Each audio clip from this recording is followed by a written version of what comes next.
जय जय सिया राम, जय सिया राम, जय जय सिया राम, जय राम जय राम, जय जय राम।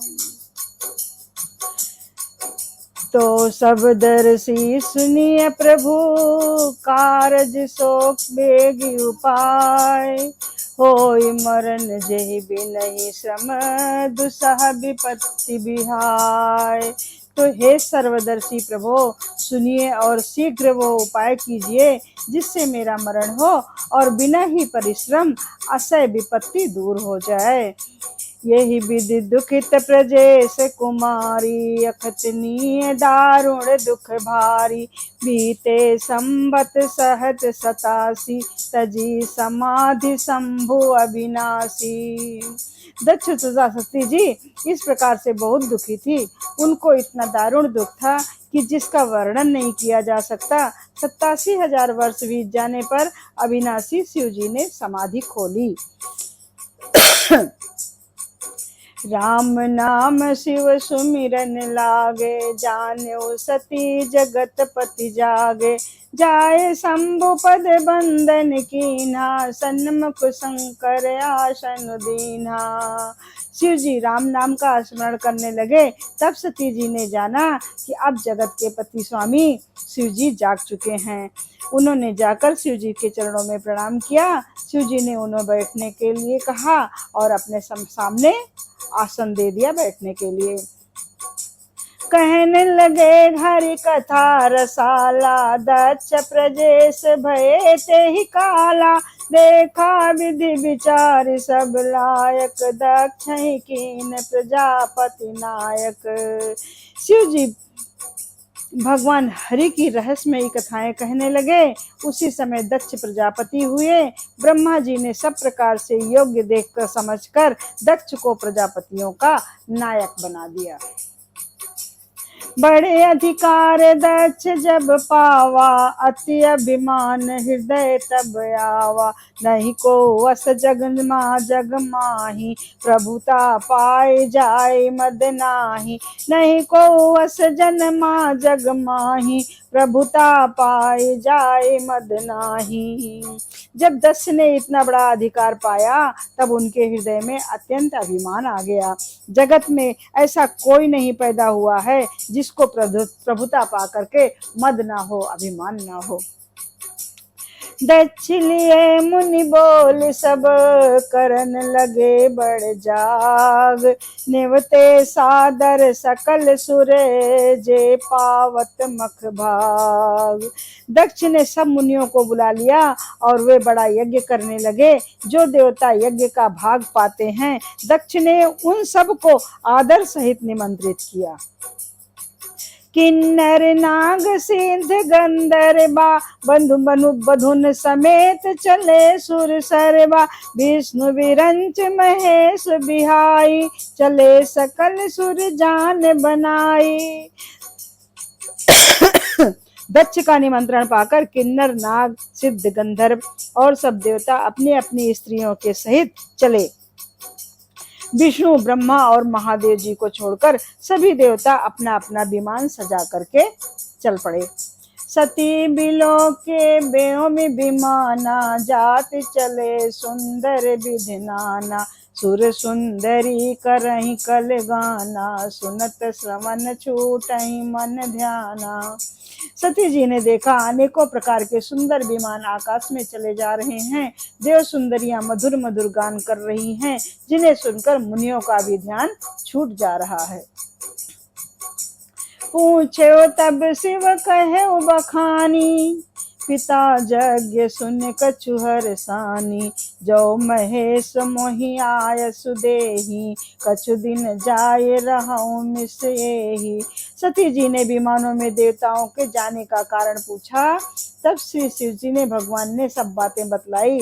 पिता के यज्ञ की बात सुनकर सती जी कुछ प्रसन्न हुई और सोचने लगी कि यदि महादेव जी मुझे आज्ञा दे तो इसी बहाने कुछ दिन पिता के घर जा करके रहूं। पति परिताग हृदय दुख भारी, कहै न निज अपराध विचारी, बोली सती मनोहर बानी, भय संकोच प्रेम रस सानी। क्योंकि उनके हृदय में पति द्वारा त्यागी जाने का बड़ा भारी दुख था, और पर अपना अपराध समझकर वे कुछ ना कहती थी। आखिर सती जी का भय, संकोच और प्रेम रस में सनी हुई मनोहर वाणी से बोलती हैं, पिता भवन उत्सव परम, जो प्रभु आय सुहोय, तो मैं जाऊं कृपायतन, सादर देखन सोय। हे प्रभु, मेरे पिता के घर बहुत बड़ा उत्सव है, यदि आपकी आज्ञा हो तो हे कृपा धाम, मैं आदर सहित उसे देखने के लिए चली जाऊं। कहेउ नीक मोरे मन भावा, यह अनुचित नहीं नेवत पठावा, दक्ष सकल निज सुता बुलाई, हमरे बैर तुम्हें बिसराई। शिव जी ने कहा, तुमने बात तो अच्छी कही है, लेकिन ये मेरे मन को भी पसंद आ गई है, लेकिन उन्होंने हमें न्योता नहीं भेजा है, यह अनुचित है। दक्ष ने अपनी सभी लड़कियों को बुलाया है, किंतु हमारे वैर के कारण उन्होंने तुमको नहीं बुलाया और तुम्हें भी भुला दिया। ब्रह्म सभा हम सन दुख माना, ते अजहु करही अपमाना, जो बिन बोले जाओ भवानी, रहई नसील स्नेह न कानी। एक बार ब्रह्मा की सभा में हमसे अप्रसन्न हो गए थे, उसी से वे अब भी हमारा अपमान करते हैं। हे भवानी, जो तुम बिना बुलाए जाओगी तो सील स्नेह ही रहेगा और न ही मान मर्यादा ही रहेगी। जदप मित्र प्रभु पितु गुरु गेहा, चाहिए बिनु बोले उष्ण संदेहा, तदपि विरोधी मान जहाँ कोई, तहाँ गए कल्याण न होई। यद्यपि इसमें संदेह नहीं है कि मित्र, स्वामी, पिता और गुरु के घर बिना बुलाए जाना चाहिए, लेकिन तो भी जहाँ कोई विरोध मानता हो उसके घर जाने से कल्याण नहीं होता है। भांति अनेक शंभु समुझावा, भावी बस ज्ञान उरयावा, कहा प्रभु जाहु जो भी नहीं बुलाए, नहीं भले बात हमारे भाई। शिव जी ने बहुत प्रकार से समझाया सती को, पर होनहार बस सती हृदय में बोध नहीं हुआ। फिर शिव जी ने कहा, यदि बिना बुलाए जाओगी तो हमारी समझ में अच्छी बात नहीं होगी। तो देखिए, कही देखा हर जतन बहु, रही न दक्ष कुमारी, दिए मुख्य गण संग तब, विदा किए त्रिपुरारी। शिव जी ने बहुत प्रकार से कहकर देख लिया, किंतु जब सती किसी भी प्रकार से ना रुकी, तब त्रिपुरारु महादेव जी ने अपने मुख्य गणों को साथ दे करके उनको विदा कर दिया। पिता भवन जब गई भवानी, दक्ष त्रास काहु न सन्मानी, सादे ही बसादर भले ही मिली, एक माता भगनी मिली बहुत मुस्काता। भवानी जब पिता दक्ष के घर पहुंची, तब दक्ष के डर के मारे किसी ने उनकी आवभगत नहीं की, केवल एक माता ही भले आदर से मिली, बहनें बहुत मुस्कुराती हुई मिली। दच्चन कछु पूछी कुशलाता, सती बिलोक जरे सब गाता, सती जाय देख्यो जब दागा, कतहु न दीख शंभु कर भागा। दक्ष ने तो उनकी कुछ कुशल तक नहीं पूछी, सती जी को यह देखकर उल्टे उनके सारे अंग जल उठे। तब सती ने जाकर यज्ञ का मंडप देखा तो वहां कहीं शिव जी का भाग दिखाई नहीं दिया। तब चित्त चढ़े जो शंकर कहेऊ, प्रभु अपमान समझूर दहेऊ, पाछिल दुख न हृदय अस व्यापा, जस यह भयो महापरितापा। तब शिव जी ने जो कहा था वो उनकी समझ में आया। स्वामी का अपमान समझकर सती का हृदय जल उठा। पिछला पति परित्याग का दुख उनके हृदय में उतना नहीं व्याप रहा था जितना महान दुख इस समय पति के अपमान के कारण हुआ था। जदप जग दारुन दुख नाना, सब ते कठिन जाति अवमाना। समुझ जो सिंह भयो अति क्रोधा, बहुविधि जननी कीन प्ररोधा। यद्यपि जगत में अनेक प्रकार के दारुण दुख हैं, तथापि जात अपमान सबसे बढ़कर कठिन है। ये समझकर सती को बड़ा क्रोध आया। माता ने उन्हें बहुत प्रकार से समझाया बुझाया। सिवाय अपमान न जाहि सही, हृदय न होय प्रबोध। सकल सबहि हटि हटक तब, बोली बचन सक्रोध। जय सिया राम, जय जय सिया राम, जय सिया राम, जय जय सिया राम। परंतु उनसे शिव जी का अपमान सहा नहीं गया, इससे उनके हृदय में कुछ भी प्रबोध नहीं हुआ। तब वे सारी सभा को हठ पूर्वक डांट कर क्रोध भरे वचन बोली। सुनहु सभासद सकल मुनिंदा, कही सुनी जिन शंकर निंदा। सो फल तुरत कहलहब सब काहू, भली भांति पछताब पिताहू। हे सभासदों और सभी मुनीश्वरों, सुनो, जिन लोगों ने यहाँ शिव जी की निंदा की या सुनी है, उन सब को उसका फल तुरंत ही मिलेगा और मेरे पिता दक्ष भी भली भांति पछताएंगे। संत शंभु श्रीपति अपवादा, सुनिए जहाँ तहाँ असि मर्यादा। काटिए तास जीभ जो बसाई, श्रवण मूंधि नत चलिए पराई। जहाँ संत शिव जी और लक्ष्मीपति भगवान विष्णु की निंदा सुनी जाए, वहाँ ऐसी मर्यादा है कि यदि अपना बस चले तो उस निंदा करने वाले की जीभ काट ले, और नहीं तो कान मूंद कर वहां से चला जाए। जगदात्मा महेश पुरारी, जगत जनक सबके हितकारी। पिता मंद मत निंदत तेहि, दक्ष सक संभव यह देहि। त्रिपुर दैत्य को मारने वाले भगवान महेश्वर संपूर्ण जगत के आत्मा हैं। वे जगत पिता और सबका हित करने वाले हैं। मेरा मंद बुद्धि पिता उनकी निंदा करता है, और मेरा ये शरीर दक्ष ही के वीर से उत्पन्न हुआ है। तजिहु तुरत देहि तेहि हेतु, धरि चंद्र मौल विष केतु। अस कहि जोग जगिन अगिन तनु जारा, भयो सकल मख हाहाकारा। इसलिए चंद्रमा को ललाट पर धारण करने वाले वृषकेतु शिव जी को हृदय में धारण करके मैं इस शरीर का तुरंत ही त्याग दूंगी। ऐसा करके सती ने योग अग्नि में अपना शरीर भस्म कर डाला और सारी यज्ञशाला में हाहाकार मच गया। सती मरण सुन शंभुगन, लगे करन मख खीस। जग विध्वंस बिलोक भृगु, रक्षा कीन महे मुनीस। सती का मरण सुनकर शिव जी के गण यज्ञ विध्वंस करने लगे। यज्ञ विध्वंस होते देखकर मुनीश्वर भृगु जी ने उसकी रक्षा की। समाचार सब शंकर पाए, वीर भद्र करि कोप पठाए। यज्ञ विध्वंस जाय तिन कीना, सकल सुरन विधिवत फल दीना। ये समाचार शिव जी को जब मिला, तब उन्होंने क्रोध करके वीरभद्र को भेजा। उन्होंने वहां जाकर यज्ञ विध्वंस कर डाला और सब देवताओं को यथोचित फल दंड दिया। जब भय जग विदित दक्ष गत सोई, जस कहु शंभु विमुख कह होई। यह इतिहास सकल जग जानी, ताते मैं संक्षेप बखानी। दक्ष की जगत प्रसिद्ध वही गति हुई जो शिवद्रोही की हुआ करती है। यह इतिहास सारा जगत जानता है, इसलिए मैंने इसका वर्णन संक्षेप में किया है।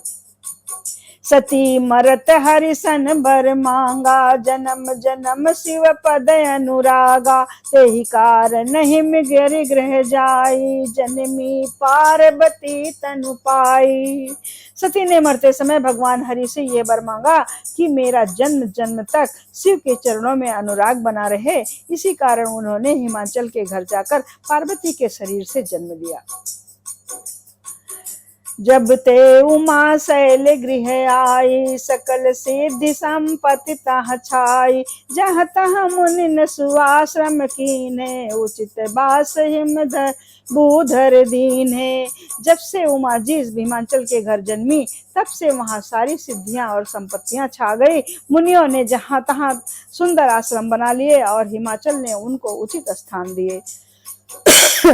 सदा सुमन फल सहित सब, द्रुम नव नाना जाति। प्रगति सुंदर शैल पर, मनिया कर बहु भांति। उस सुंदर पर्वत पर बहु प्रकार से सब नए नए वृक्ष सदा पुष्प फल युक्त हो गए और वहां बहुत तरह की मड़ियों की खाने प्रकट हो गई। सरिता जब सब पुनीत जल बहाई, खग मृग मधुप सुखी सब रहाई। सहज बयरु जब जीवन त्यागा, गिर पर सकल करही अनुरागा। सारी नदियों में पवित्र जल बहता है और पशु पक्षी भ्रमर सभी सुखी रहते हैं। सब जीवों ने अपना स्वाभाविक वैर छोड़कर और पर्वत पर सभी से सब परस्पर प्रेम करते हैं। सोह शैल गिर जागिर आए, जिन जनु राम भगत के पाए। नित्य नूतन मंगल गृह तासु, ब्रह्मादिक गाँव ही जस जासु। पार्वती जी के घर आ जाने से पर्वत ऐसा शोभायमान हो रहा है, जैसा राम भक्ति को पाकर भक्त शोभायमान होता है। उसके लिए घर नित्य नए मंगलोत्सव होते हैं, जिसका ब्रह्मादि यश गाते हैं। नारद समाचार सब पाए, कौतुक ही गिरि दोगे हवतिधाय। शैल राज बड़े आदर कीन्हा, पत पखार बड़े आसन दीन्हा। जब नारद जी ये समाचार सुने तो वे कौतुक से हिमाचल के घर पधारे। पर्वतराज ने उन्हें बड़ा आदर किया और चरण धोकर उनको उत्तम आसन पर बैठाया। नारी सहित मुनि पद सिर नावा, चरान सलिल सब भवन सिचावा। निज सौभाग्य बहुत गिरिबर ना, सुधा बोली मेली मुनि चरना। फिर अपनी स्त्री सहित मुनि के चरणों में सिर नवाया और उनके चरणोदक को सारे घर में छिड़काया। हिमाचल ने अपने सौभाग्य का बहुत बखान किया और पुत्री को बुलाकर मुनि के चरणों पर चरण बंदन कराया। त्रिकालज्ञ सर्वज्ञ तुम, गति सर्वत्र तुम्हारी। कहो सुता के दोष गुण, मुनिवर हृदय विचार। और कहा, हे मुनिवर, आप त्रिकालदर्शी हैं, सर्वज्ञ हैं, आपकी सर्वत्र पहुंच है, अतः आप हृदय में विचार करके कन्या के गुण दोष का वर्णन कीजिए। कहा मुनि बिहस गूढ़ मृदुबानी, सुता तुम्हार सकल गुण खानी। सुंदर सहज सुशील सयानी, नाम उमा अंबिका भवानी। नारद मुनि ने हंसकर रहस्युक्त कोमल वाणी से कहा, तुम्हारी कन्या सब गुणों की खान है। यह स्वभाव से ही सुंदर, सुशील और समझदार है। उमा, अंबिका और भवानी इसके नाम है। सब लक्षण संपन्न कुमारी, होय संत ही प्यारी। सदा चल यही कर यही बाता, यही तेजस पई है पित माता।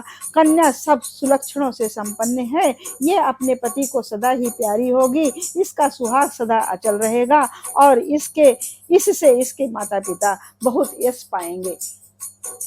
होई पूज्य सकल जग माही, यही सेवत कछु दुर्लभ नाही। यही कर नाम सुमिर संसारा, त्रिय चढ़िये पतिबत असिधारा। ये कह सारे जगत की पूज्य होगी और इसकी सेवा करने से कुछ भी दुर्लभ ना होगा। संसार में स्त्रियां इसका नाम स्मरण करके पतिव्रत रूपी तलवार की धार पर चढ़ जाएंगी। शैल सुलक्षण सता सुता तुम्हारी, सुनहु जे अब अवगुण दुई चारी। अगुण अमान मातु पितुहीना, उदासीन सब संशय छीना। जय सिया राम, जय जय सिया राम, जय सिया राम, जय जय सिया राम। हे पर्वतराज, तुम्हारी कन्या सुलक्षणी है। अब इसमें जो दो चार अवगुण है उन्हें भी सुन लो। गुणहीन, मानहीन, माता पिता विहीन, उदासीन, संशय, लापरवाह पति इसको मिलेगा। योगी जटिल काम मन, नगन मंगल वेश, अस स्वामी यही कहाँ मिलहि, परिहस्त अतिरेक। जय सिया राम, जय जय सिया राम, जय राम जय राम, जय जय राम। योगी जटाधारी, निष्काम हृदय, नंगा और अमंगल वेश वाला ऐसा पति इसको मिलेगा। इसके हाथ में ऐसी ही रेखा पड़ी हुई है।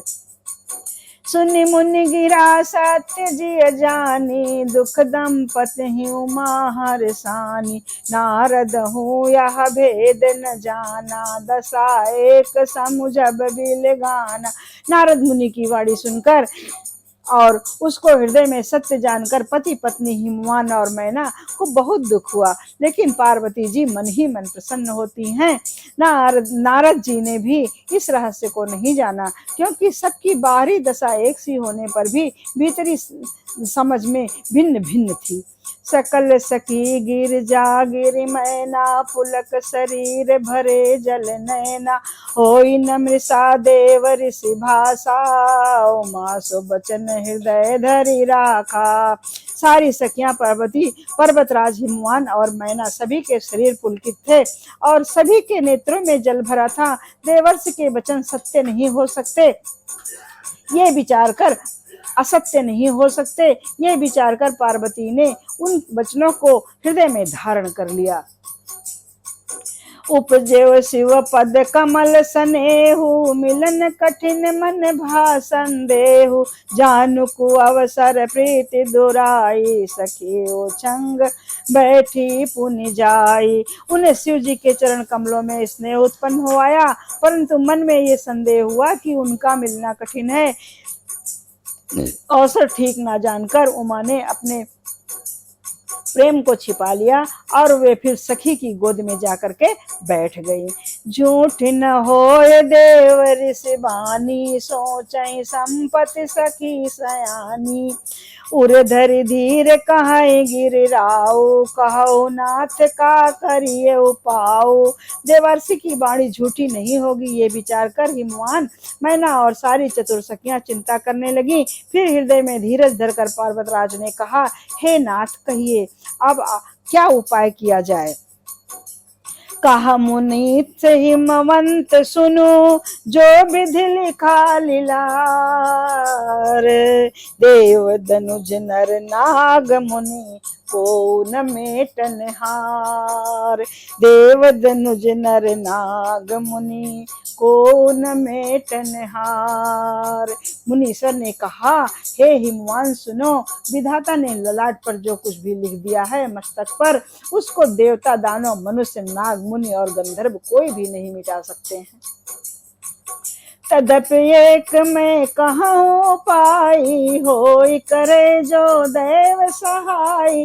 जस बरु मैं बरन्यो तुम पाही, मिलहि उमहि तस संशय नाही।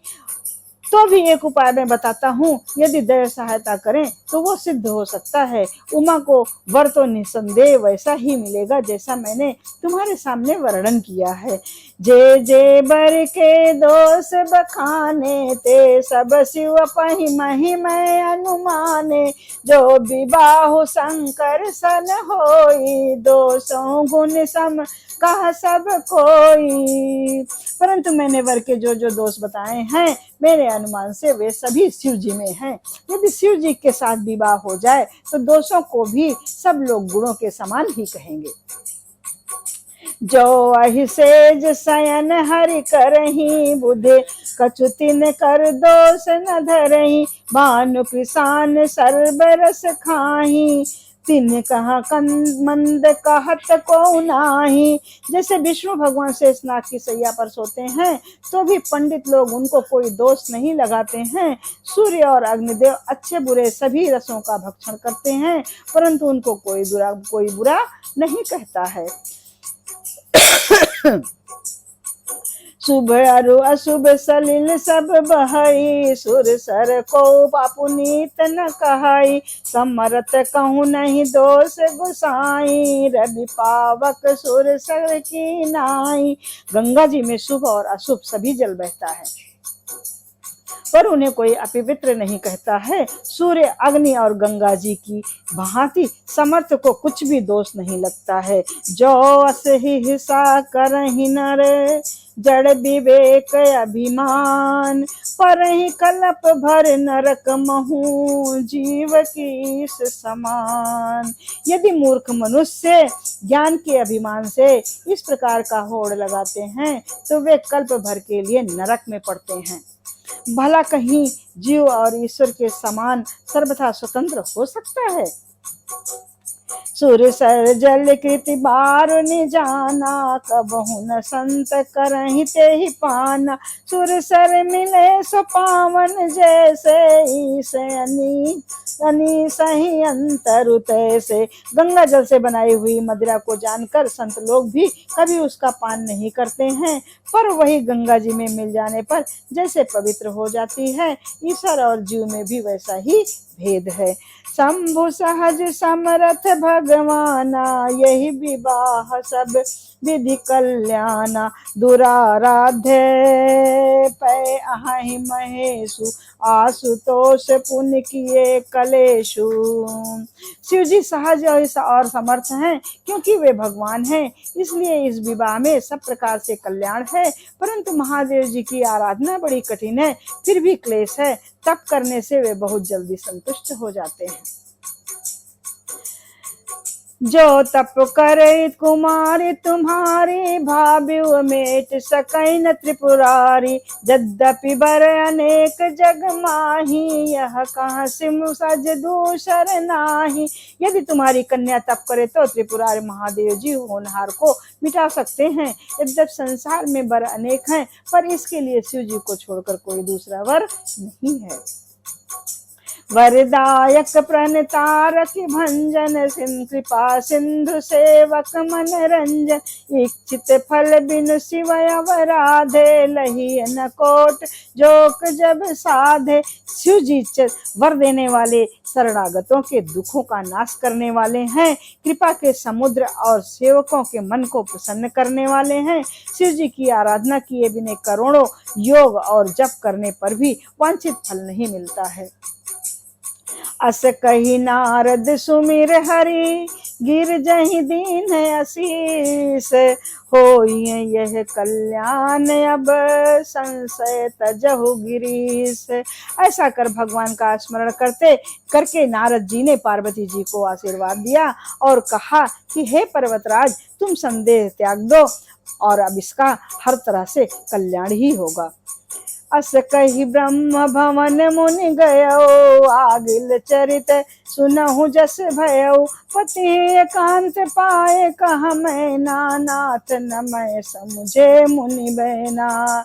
ऐसा कर कर नारद मुनि ब्रह्मलोक को चले गए। अब आगे जो चरित्र हुआ है उसे ध्यान से सुनिए। पति को एकांत में पा करके मैना ने कहा, हे नाथ, मैंने मुनि के वचनों का अर्थ नहीं समझा है कि मुनि ने क्या कहा है। जो घर बर कुल होई अनुपा, करिय विवाह सुता अनुरूपा, नत कन्या बर रहो कुंवारी, कंत उमा मम पान प्यारी। जो हमारी कन्या के अनुकूल घर बर और उत्तम कुल हो तो विवाह कर दीजिए, नहीं तो लड़की चाहे कुमारी ही रहेगी। मैं अयोग्य वर के साथ उसका विवाह करना नहीं चाहती हूँ, क्योंकि हे स्वामी, पार्वती मुझको प्राणों से के समान प्रिय है। जौन मिलहि बर गिर जहि जोगु, गिर जड़ सहज कहाहि सब लोग, सोई विचार पति करेहु विबाहु, जेहि न बहोरी होई उरदाहु। यदि पार्वती की योग्य वर ना मिला तो सब लोग कहेंगे कि पर्वत स्वभाव से ही जड़ और मूर्ख होते हैं। हे स्वामी, इस बात को विचार करके ही विवाह कीजिएगा, जिसमें फिर पीछे से हृदय में कोई संताप ना हो। अस कही परी चरण धर सीसा, बोले सहित स्नेह गिरीसा। पावक प्रगट बरु पावक प्रगट शशि माही, नारद बचन अन्यथा नाही। इस प्रकार कहकर मैनापति के चरणों पर मस्तक रखकर गिर पड़ी। तब हिमवान ने प्रेम से कहा, चाहे चंद्रमा में से अग्नि प्रकट हो जाए, चंद्रमा जैसे शीतल होता है, चंद्रमा से शीतलता आती है, तो उस प्रकार से जैसे चंद्रमा की शीतलता में से अग्नि प्रकट हो जाए, पर नारद के कहे हुए वचन कभी झूठे नहीं हो सकते। प्रिया सोच परिहरहु सब, सुमिरहु श्री भगवान। पार्वती निर्मय जही, सोई करी है कल्याण। हे प्रिय, सब सोच छोड़कर भगवान का स्मरण करो। जिन्होंने पार्वती को रचा है वही कल्याण करेंगे। हिमवंत ने अपनी पत्नी मैना से कहा, अब जब तुम ही सुता परनेहु, तो अस जाय सिखावन देहु। करय सुतप जहि मिलहि महेशु, आन उपाय न मिटई कलेशु। अब यदि तुम्हें कन्या पर प्रेम है तो जाकर उसे ये शिक्षा दो कि वो ऐसा तप करे जिससे शिव जी मिल जाएं। दूसरे उपाय से कोई क्लेश मिटने वाला नहीं है। नारद बचन सगर्भ सहेतु, सुंदर सब गुण निधि जिसकेतु। अस विचार तुम तजहु असंका, सबहि भात शंकर अकलंका। नारद जी के वचन रहस्य से युक्त और सकारण हैं और शिव जी की समस्त सुंदर गुणों के भंडार हैं। ये विचार कर तुम मिथ्या संदेह छोड़ दो। शिव जी सभी तरह से निष्कलंक हैं।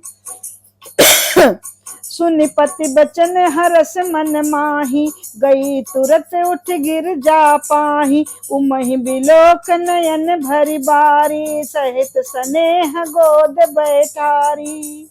पति के वचन मन में सुनकर प्रसन्न होकर मैना उठ करके तुरंत पत्नी पार्वती जी के पास गई और पार्वती को देखकर उनकी आंखों में आंसू भर आए और उन्होंने स्नेह से अपने गोद में बैठा लिया। बार ही बार लेते उर लाई, गद गद कंठ न कछु कही जाई। जगत मातु सर्वाग्य भवानी, मातु सुखद बोली मृदुबानी। फिर बार बार उसे हृदय से लगाने लगी। प्रेम से मैना का गला भराया और कुछ कहा नहीं जाता। जगत जननी भवानी जी तो सर्वज्ञ ठहरी। माता के मन की दशा को जानकर वे माता को सुख देने वाली कोमल वाणी से बोलती हैं। सुनहु मातु मैं दीखयस, सपन सुनावहु तो ही।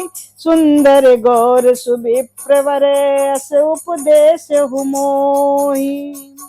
माँ सुन, मैं तुझे सुनाती हूँ। मैंने ऐसा स्वप्न देखा है कि मुझे एक सुंदर गौरवर्ण श्रेष्ठ ब्राह्मण ने ऐसा उपदेश दिया है कि करहि न जाए तपुशैल कुमारी। नारद कहा जो सत्य विचारी, मातु पितहि पुनि यह मत भावा। तप सुख प्रद दुख दोष न सावा। हे पार्वती, नारद जी ने जो कहा है उसे सत्य समझ कर तू जाकर तप कर। फिर ये बात तेरे माता पिता को भी अच्छी लगी है। तप का सुख देने वाला और दुख दोष का नाश करने वाला है तप।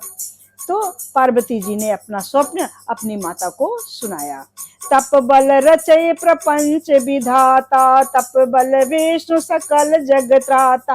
तप बल शंभु करहि संघारा, तप बल शेष धरहि मही भारा।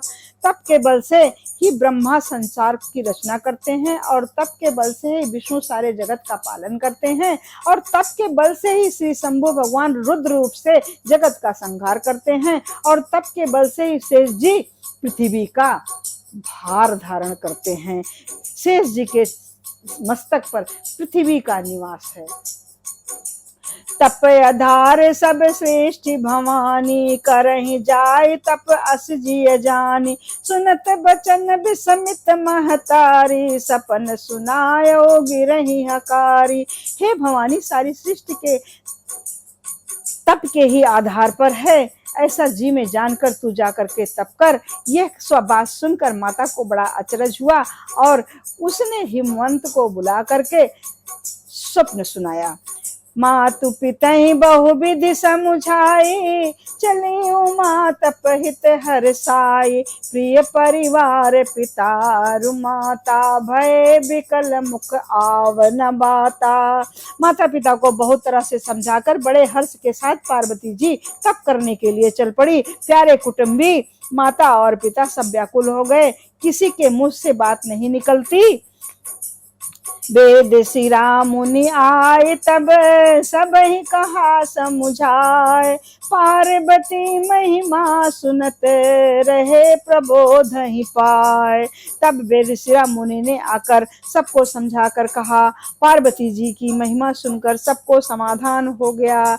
उर्धरी उमा प्राण पति चरना, जाए विपिन लागी तप करना। अति सुकुमार न तप तनु जप योगी, अति सुकुमार न तनु तप जोगु। पति पद सुमिर तजो सब भोगु। प्राणपति शिव जी के चरणों को हृदय में धारण करके पार्वती जी वन में जाकर तप करने लगी। पार्वती जी का अत्यंत सुकुमार शरीर तप के योग्य नहीं था, तो भी पति के चरणों का स्मरण करके उन्होंने सब भोगों को तज दिया, सब भोगों को तज दिया। नित नव चरण उपज अनुरागा, बिसरी देह तपहि मनु लागा। संबत सहस मूल फल खाए, साग खाए सत बरस गवाए। स्वामी के चरणों में नित्य नया अनुराग उत्पन्न होने लगा और तप में ऐसा मन लगा कि शरीर की सारी सुध बुध बिसर गई। 1000 वर्ष तक उन्होंने मूल और फल खाए, फिर 100 वर्ष तक साग खाकर बिताए। कछु दिन भोजन वारी बतासा, किए कठिन कुछ दिन उपवासा। बेल पाती मही परई सुखाई, 3 सहस संबत सोई खाई। कुछ दिन जल और वायु का भोजन किया और फिर कुछ दिन कठोर उपवास किए। जो कुछ बेल पत्र सूख कर पृथ्वी पर गिरते थे, 3000 वर्ष तक उन्हीं को खाया पार्वती जी ने।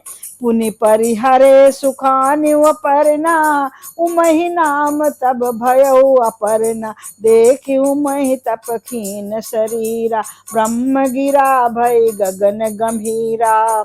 फिर सूखे पत्ते को भी छोड़ दिया। फिर पार्वती जी ने सूखे पत्ते बेल पत्र को भी खाना छोड़ दिया। तभी पार्वती जी का नाम अपर्णा हुआ। तब से उमा का शरीर क्षीण देखकर आकाश से गंभीर आकाशवाणी हुई। भयो मनोरथ सुफल तव, सुन गिरिराज कुमारी। परिहर दुसह कलेश सब, अब मिली है त्रिपुरार। हे पर्वत राजकुमारी, सुन, तेरा मनोरथ सफल हुआ। तू अब सारे असह क्लेशों को त्याग दे। अब तुझे शिव जी अवश्य मिलेंगे। अस तप काहन कीन भवानी, भय अनेक धीर मुनि ज्ञानी। अब उर्धरहु ब्रह्म बरबानी, सत्य सदा संतत सुचि जानी। हे भवानी, धीर मुनि और ज्ञानी बहुत हुए हैं, पर ऐसा कठोर तप किसी ने नहीं किया। अब तो इस श्रेष्ठ ब्रह्मा की वाणी को सदा सत्य और निरंतर पवित्र जानकर अपने हृदय में धारण करो। आवे पिता बुलावन, जब ही हट परिहर घर जायो। तबहि मिलहि तुम्हें सब 70 शीसा, जानो तब प्रमाण बागीसा। जब तेरे पिता तुम्हें बुलाने आवे, तब हट छोड़कर घर चली जाना, और जब तुम्हें 70 ऋषि मिले, तब इस वाणी को ठीक समझ लेना। सुनत गिरा विधि गगन बखानी, पुलक गात गिरजा हर्षानी। उमा चरित सुंदर मैं गावा, सुनहु शंभु कर चरित सुहावा। उमा चरित सुंदर मैं गावा, सुनहु शंभु कर चरित सुहावा। इस प्रकार आकाश से आकाशवाणी हुई। ब्रह्मा जी की वाणी को सुनते ही पार्वती जी प्रसन्न हो गई और हर्ष के मारे उनका शरीर पुलकित हो गया। याज्ञवल्क्य जी भरद्वाज ऋषि से बोलते हैं कि मैंने पार्वती जी का सुंदर चरित्र सुनाया, अब शिव जी का सुहावना चरित्र सुनो। जब ते सती जाय तनु त्यागा, जब ते सती जाय तनु त्यागा, तब से शिव मन भयो विरागा। जपहि सदा रघुनायक नामा, जहाँ तहाँ सुनहि राम गुण ग्रामा। जब से सती ने जाकर के शरीर त्याग किया, तब से शिव जी का मन वैराग्य हो गया। वे सदा श्री रघुनाथ जी का नाम जपने लगे और जहाँ जहाँ श्री रामचंद्र जी के गुणों की कथाएं होती, वहां वहां जाकर के सुनने लग गए। चिदानंद सुख धाम शिव, विगत मोह मद काम। विचरहि महिधर हृदय धरी, सकल लोक अभिराम। चिदानंद सुख के धाम, मोह मद और काम से रहित शिव जी संपूर्ण लोकों का आनंद देने वाले श्री हरि भगवान को हृदय में धारण कर भगवान के ध्यान में मस्त हुए पृथ्वी पर विचरण करने लगे। जय सिया राम, जय जय सिया राम, जय सिया राम, जय जय सिया राम।